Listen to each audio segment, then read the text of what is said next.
Now, finally, let's see this example 3. A Keurig machine is supposed to output 6 ounces of coffee when the smallest size is selected. For quality control, one machine is selected to be tested extensively to determine whether its average output is actually 6 ounces. The mean output of 20 cups of coffee, this is N, is 6.1 ounces, so this is X bar, and the standard deviation is 0.3 ounces, so this is S. Use a significance level of 0.10, so this is alpha, to test whether these machines' average output differs from 6 ounces. So here they want to test whether these machines' average output differs from 6 ounces. So let's start with the steps. The first step is to state the hypothesis. In this case, the parameter mu is going to express the average output, in this case in ounces, of this Keurig machine, right? So the alternative hypothesis, they want to test if the output differs from 6 ounces, so that means they want to test whether it's different than 6, and the null is going to be the opposite, is equal to 6. So when we have something like this in the alternative, we have the two-sided hypothesis. Okay, let's continue. The test statistic in this case is X bar. X bar was 6.1 minus the one that is stating the null is 6 over and the square root of the sample variance. We have the sample standard deviation, so it's 0.23 square. Oh, sorry, 0.3 square over the sample size. It was in this case 20, right? So if we calculate this, it's approximately 1.49.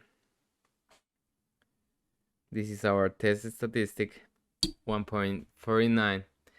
And we have to calculate the p-value. So again, under the null hypothesis, we have that the test statistic is t-distributed using the degrees of freedom 20 minus 1, so it's 19. In this case, to calculate the p-value, we have the distribution. So we have here the t-distribution with 19 degrees of freedom. Let's say something like this. We have minus 3 and we have 3. It's located over 0. And we have to locate the test statistic in both sides. So in the right, since it's different, we have to consider the two cases. It's greater than 0 and less than 0, so we have locate 1.49 here and minus 1.49 here. And the area of the both sides, the joint area, this one on the left and the one on the right, considering both, and this area is the p-value.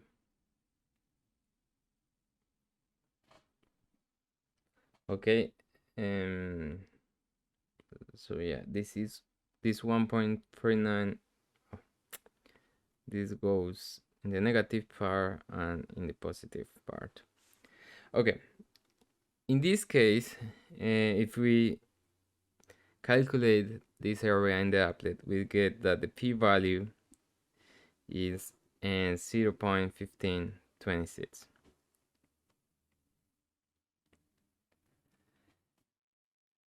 So the conclusion in this case is our p-value is 0.1526, And this is actually greater than the significance level that we state in this exercise, that was 0.1. It was 10%. So that means since the p-value is greater than the significance level, we fail to reject the null hypothesis.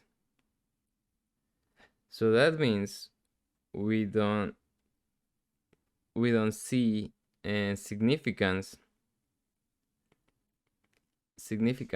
evidence to conclude the average output